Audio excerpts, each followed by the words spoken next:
Good evening, ladies and gentlemen, and welcome to Through the Curtain. This is our third episode, and our guest this evening is going to be Damien Wayne. So, Damien, thanks for coming out and joining us. We do appreciate it. Thank you, guys. Appreciate it. The first thing I want to ask you is just give us about a 5-minute rundown of your career, because I know you've been doing this a long time. Very, very long time, I would guess. I had a very late start. I didn't start training until I was 30 years old. For one, I was a baseball head growing up, played baseball for about 20 some odd years, counting some adult league baseball. But so wrestling was always a dream, but I just kind of thought it's never going to happen. For one, back in the 80s, there weren't no small guys. Yeah. And so Luthez had a school in Norfolk, and I called him when I graduated. That was 1989. I called him on my graduation day about getting into school, and he's like, you got to weigh at least 200. I couldn't break 190, so I was like, that ain't happening. So, of course, just moved on with my life and got married at 25 and whatnot. But like I said, about 2001, I came across VCW on the internet. They were Virginia Championship Wrestling at the time, and I emailed the company, wasn't knowing who I was talking to, but just emailed the company and said, hey man, I don't care if I'm ring crew, referee, selling hot dogs, whatever, man, I just want to be a part of the business. You know, I was 7 years old and loving it to death. I want to be anything I can do part of the business. And they were like, it's funny you emailed us. This was November. We're opening a school, and it'll be starting in March of 2002. We have tryouts in January. So I went to trials at Middy's, Omni Hotel, Newport News. I was probably one of 27, 28 guys. And when they had us all in the ring and, of course, doing the, hey, I'm this, I'm that, da-da-da-da. Well, here I am 30 years old, and the next closest guy was 22. So I was at least 8 years older than everybody. Right. Like, oh, yeah, this is going to work out real good. So they started. I made sure I was way back in the line so I could see what they were doing before anything. And I did backyard. I grew up on Mid-Atlantic Championship Wrestling, Crockett Promotions, and our backyard was what we saw on TV. We were power slamming each other, suplexing each other on the grass. Yep. So, I kind of learned how to bump, but it was on grass. So I saw them bumping, doing the whole cross the arms and crouching, and I was like, I can't do it like that in my head. So when it came to my turn, I'm like, can I kind of bump the way I feel comfortable bumping? You know, of course, I don't know like I do now, that you don't ask questions like that. Right. You kind of leave that alone. They were like, yeah, go ahead, man. So I did it, and I did a nice snap bump, clean as can be. Did a couple more, and Phil Brown and Preston Quinn were the two guys there running the camp. They were going to be the trainers, and Phil kept kind of staring a hole in me, and I'm like, fuck. We came to do a bumps again. I bumped really good. So they're like, all right, we're going to run the ropes. This is the hardest thing to teach guys, and this and that. And I guarantee you, one out of every two guys before me was either tripping, stumbling, falling through the ropes, something. And I got up there and did it. Did it perfect.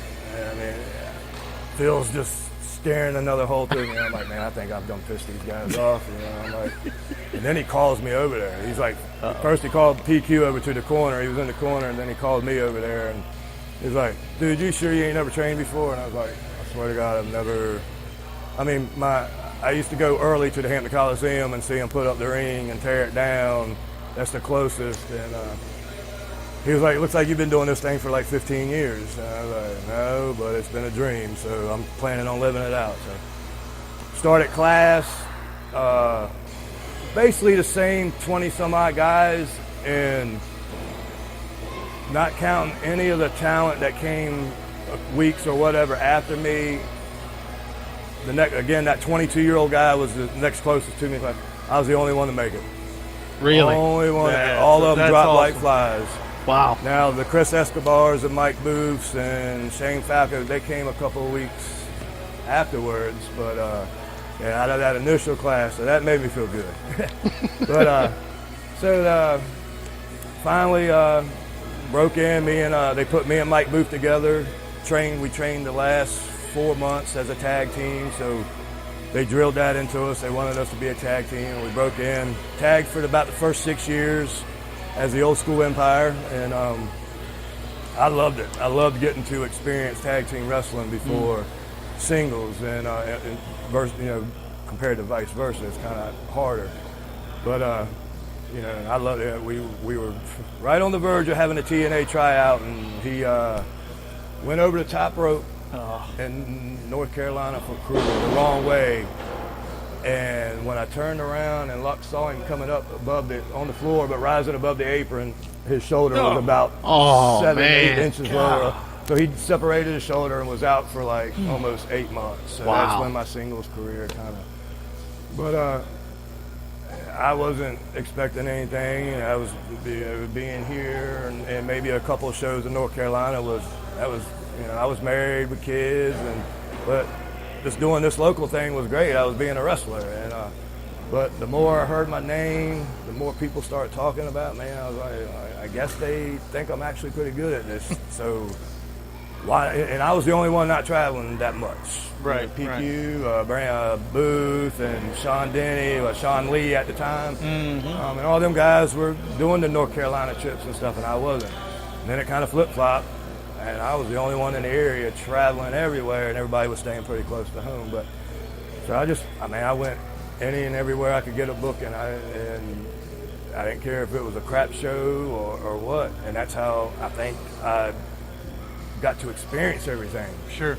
Right. And I tell guys all the time, man, traveling is not just to get your name out there. There's so much more to learn about this business if you're going to different, because every crowd's different.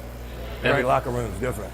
Yeah. So, No doubt. But it took off, and then I hustled. I hoarded myself out. I rode the roads. I traveled, hustled my butt, and I guess I say I got lucky, especially because of my age. Not too many guys.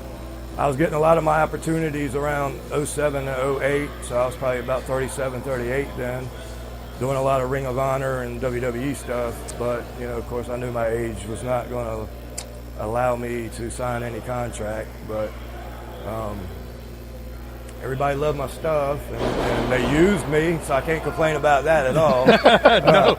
I got to work Ring of Honor, a couple of years, even wrestled for the Ring of Honor World title, so not too many guys can say they did that, but I got to wrestle at Hampton Coliseum twice, where I grew up since I was 7 years old watching That's wrestling. awesome. And I can remember telling my friends at 12 and 13, I'm going to wrestle here one time. You watch. Right. You watch. I'm going to do this. I always said I was going to be That's one. awesome. And it was another cool thing about that moment was those 2 times in Hampton, they actually used my real name, which is Wayne Costle.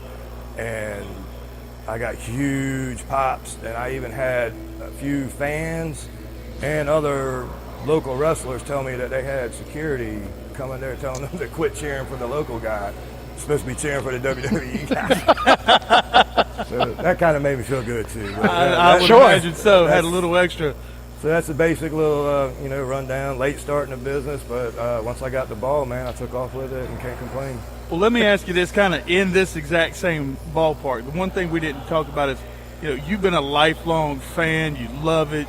Now you're a legend. All right. So who inspired you? If you had to narrow it down to one performer, one superstar. I really can't say I can narrow it down to one. I was probably 11 or 12 when 2020 broke the secret. So yeah, I grew up babyface. I loved all the good guys, and then then I had a best friend that we went every time, and then we became the heel marks before heel marks were cool. And I remember Nikita Koloff made his in front of the crowd debut at Hampton. He came out with Ivan, had jeans on and a wife beater on. And we actually thought it was Road Warrior Hawk. We were like, oh, did Hawk turn heel? Oh my God. But then, they announced it was Ivan's nephew. So the very next time they were in Hampton, me and my best friend was sitting front row with a Russian flag. That's heel mark. That's awesome. But That's 2020 awesome. broke the secrets, and I understood and learned what work rate was. So my favorites became people who still made me believe. My top 5 is Tully Blanchard, Barry Windham, Rick Rude, Jake Roberts, and Manny Fernandez. That's my top 5. Wow. Okay. And because they all still make me believe. Mm-hmm. Right. I can watch every one of them wrestle, and they make me believe what they're doing in the ring or when they're on the mic. That's awesome. That's awesome. So you've been doing this a long time, right? How long do you plan on doing it for? How long do you feel like you can go? When people used to ask me, I would say, I guess until I was in a wheelchair, and then I had to stop saying that because I was like, if I'm in a wheelchair, I'll find some way to be a part of it still. Mm-hmm. So I guess when I'm in the grave or cremated, that's the only way I'm going to stop. I mean, wrestling is me, and you know, it's like I've lost 2 marriages over this business. I lost relationship with my one and only biological son. I mean, we're talking now and all that, but he was only 2, 3, 4, 5 when I really started this. And right. I'll admit, and you know, I won't say I will honestly change anything, but I put wrestling way above family. And I wouldn't get a real job because I was scared I was going to have to work when I had to, you know. So I put some people through hell and misery. I understand that, but I mean, I'm living the dream, and now I got a wonderful woman that supports every move I make and stuff like that, and so that's awesome for playing. So, having been in the business as long as you have, what would you say is the biggest obstacle that you've faced in your career? You already said you started late. So age. Say that right. So age. I mean, because like I said, everywhere that I've been, they've loved my work, but age. Okay. My tryout for WWE, they kept me in the ring and was feeding me people, and they were like, "Do you know why we did that?" And I was like, "No." And they were like, "Because we liked what we saw, and we wanted to see if you could adapt." And I was like, "Yeah." And then we talked more, and they found out how old I was, and it was like, "Oh man, are you serious?" I was like, "Yeah."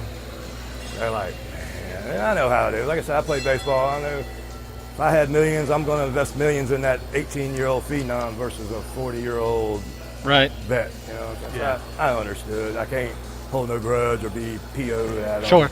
Sure. I get it.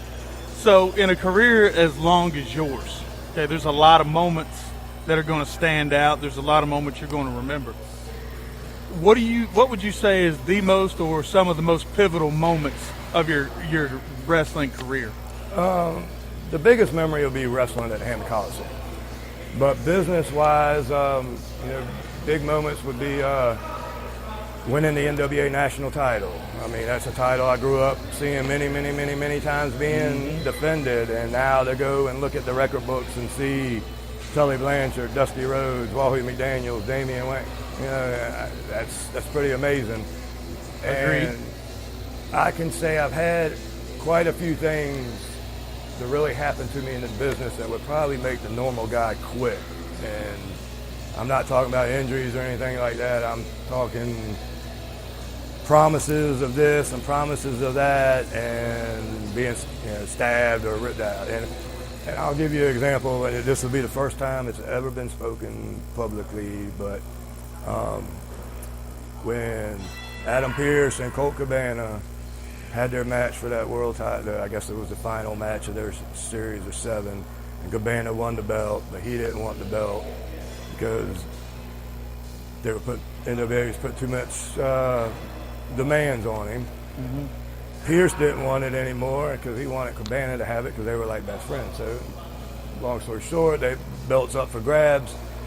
That big show in New Jersey where we had the 8-man blue ha ha. Well, for 3 months I was scheduled to win the NWA World Title. Wow. And it blew up on the internet, and basically when they especially announced the 8 guys, it was unanimously everybody thought I was going to win. So I drive 8 hours to New Jersey only to walk into the building and walk right up to the P. I'm really not going to name names, but I walked in and I get the we're going to go a different way tonight. We're going to swerve the fans and put it on Cahagas. And I'm like, are you serious? And they're like, yeah. And I'm like, they're like, everybody and their grandma knows you're going to win, so we're going to swerve the fans and put it on Cahagas. Wow. Right. So I get punished because the fans. Because everybody, yeah. Yeah. So, you know, I mean, I could be here all night with a few of those, you know what I'm saying? But it's, Sure. so I don't really, it hurt me, but then again, I don't, because I know all my peers and my true fans and whatnot knew that I should have been NWA World Champion. So. I can imagine that would be something that would be a moment Oh, yeah. that you would absolutely remember. So, again, referencing your tenure in the business, there's a lot of obstacles and challenges that up-and-comers face all the time. For you, it's the age part. What advice would you have for someone who is trying to make it in the business of what to do to overcome those obstacles that are in front of you? Like I tell them, for one, you got to travel. You got to put in the time. You got to, if you want people to know who you are or whatnot, like I said, you got to travel. In the work rate department, if they want to get to be better wrestlers, the way I trained my mind, it took me about 8 or 9 years to get to this point. And of course, when I first started, I was trying to be like everybody else. But I figured out, I learned that didn't work for me. So what I did was I trained my mind to where I have no move set. I have no ish to get in. I work off the crowd. I work off my opponent. And being lucky now to have somewhat of a name to me, it's not about me no more. I'm going, no matter what I do out there, I'm going to be over, if that's really what you would call it, over. So my job is to get the other guy over. You know, even if he's already over, it's still my job to. My main focus is him. You got to understand, it's the crowd and your opponent, then you come last. You know what I'm saying? And a lot of guys don't understand that. They think it's all about them and what fancy moves they can do. You know what I'm saying? Yeah. So work rate is just, don't be one-dimensional. Try to, you know, definitely be able to adapt. And like I said earlier, traveling, you get to learn crowds. You can't take a Southern Memphis babyface versus heel and take that up north and try to work that in front of a Ring of Honor crowd that wants spots. You can't do it. It's not going to work. You can't take spots and go down there and work in Memphis style or Memphis crowd, because Memphis wants to cheer for somebody and boo for somebody. Right. And God, you know, I've been there. I've tried to do it, and it don't work. I mean, I've been thinking that we're putting on a 5-star match and the crowd's sitting on their butt or just really not into it, you know. And so it's just so much more to this business to learn and understand than just getting in there and doing moves. No, I'm sure. I believe that 100%. And like you said a minute ago, I'm sure we could sit here and go on for hours. Oh yeah. Hours. But I think when we've been doing this, we've talked a little bit about this question I'm going to ask you already. But it really, it's not necessarily a monetary type question. So, you know, the question is, how much have you invested in your own career, you know, just in an effort to remain relevant, to reach relevancy and to remain relevant?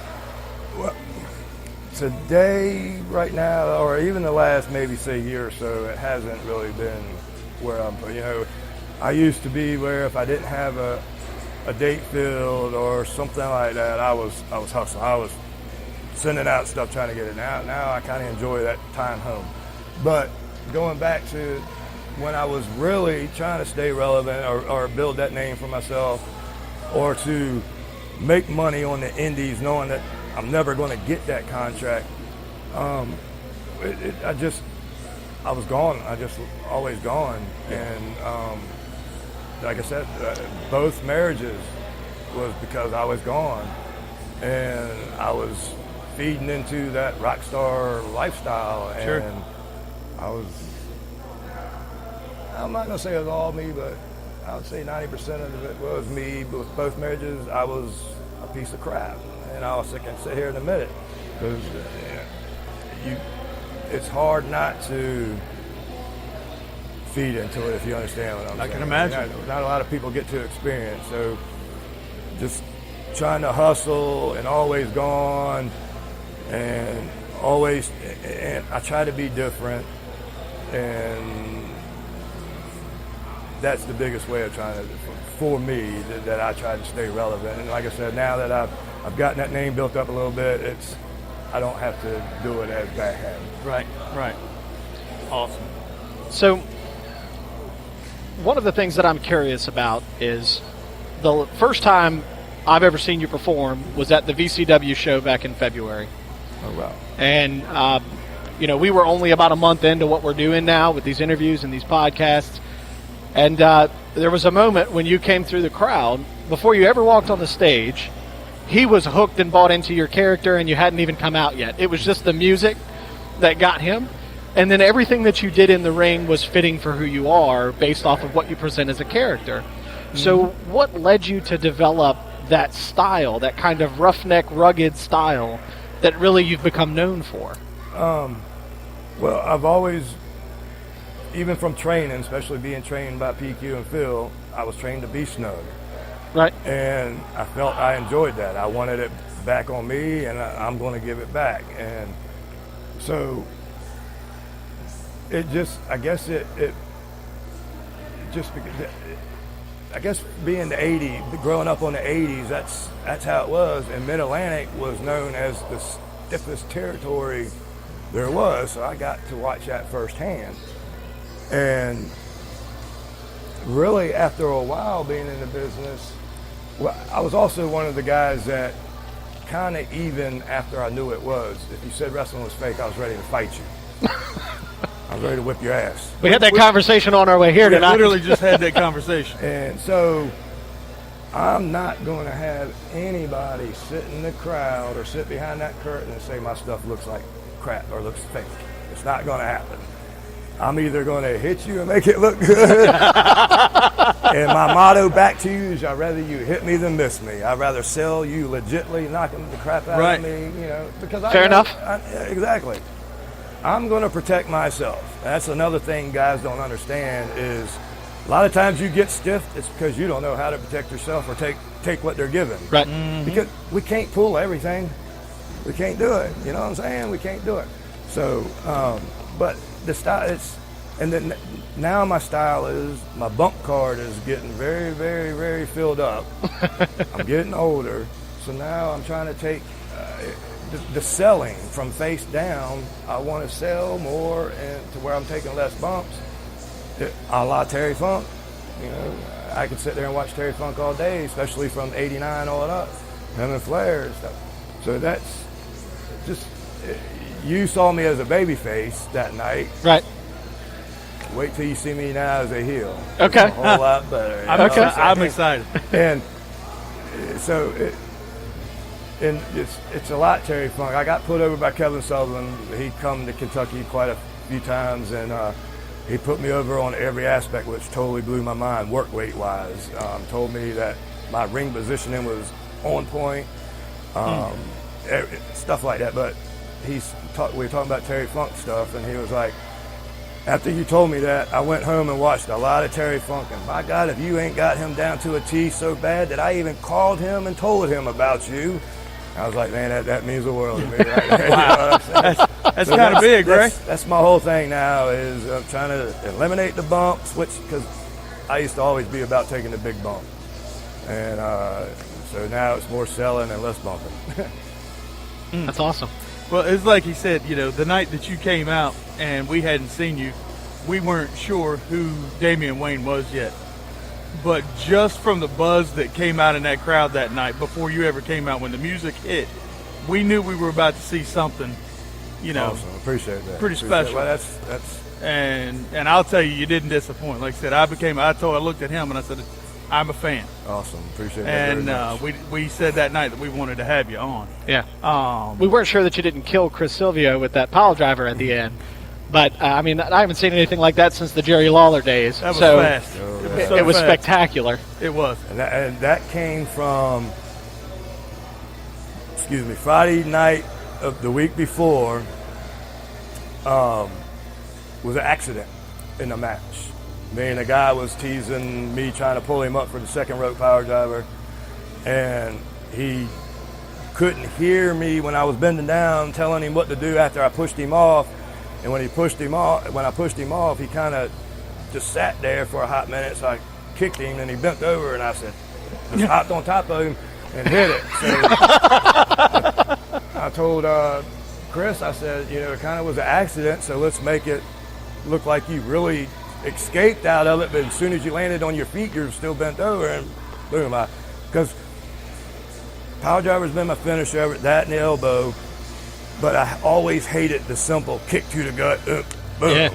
So I always, well, it's what you always see. Yeah, right. So Yeah. I always try to find ways to float out of something or revert. I always ask the guy, "What's your finisher? What, and is it something I can float out of and land?" I mean, I've even did where we're doing the backslide, and I let the guy get me over, and I flip all the way over and land on my feet, and we're right there in the power driver position. Bam! That's awesome. So I try to do. I try to be unique with my stuff. So. Okay. Always evolving, always That's right. changing. I like it. So we've got a few minutes left, and what I want to know now is, of course, being sort of in the twilight of your time in the ring, what do you want people to take away from this? Well, one thing, my reputation with the fans and every guy behind the curtain means more to me than anything I've ever did inside that ring. And I feel that from my travels, that I got a pretty good reputation. I got good respect by my peers, and that anytime that somebody see my name on the marquee, they know they're going to get a match. They're not going to get somebody. I don't care if there's 3 people or 3,000. I can't stand somebody saying, "Oh man, there ain't that many people out there. Let's take it easy." No, we ain't taking it easy, dude. When it's not going to happen. Those 3 to 20 people paid their hard-earned money too. They're going to get a show. Doesn't mean we got to go out there and bump and kill ourselves, but they're going to get a show. And I want people to say, hey, anytime I saw Damien Wayne, he never disappointed. And that means more to me than anything. Yeah, I can tell you that there's no doubt in my mind that you're passionate about what you do. I think it's evident not only in your in-ring work, but just talking to you now.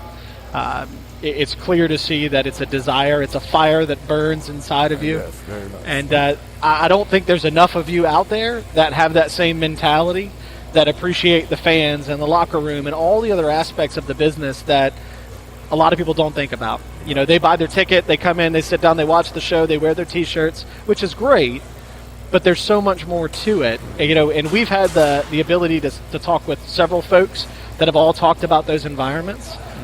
So I appreciate you sharing that with us. Oh, yeah, my pleasure. It's been great to have you on. I appreciate you taking the time to join us before the show got started tonight. Awesome. I'm stoked to see the Phil Brown matchup tonight. I'm looking forward to it. Just the way you promoted it at the first VCW show we were at sold me on it. Awesome. I mean, that was the conversation we had, was we have to be there. We knew right at that moment we were coming tonight. Good deal, then. I did my job. So, Yes, you did. Did Yes, my you job. listen, man, I appreciate you taking the Thank time to you talk very to us. much. Thank you so My much, pleasure. man. And folks, this has been another episode of Through the Curtain. Our guest tonight, Damien Wayne. Again, thanks for joining us. Thank you guys very much. We'll see you guys the next time the bell tolls.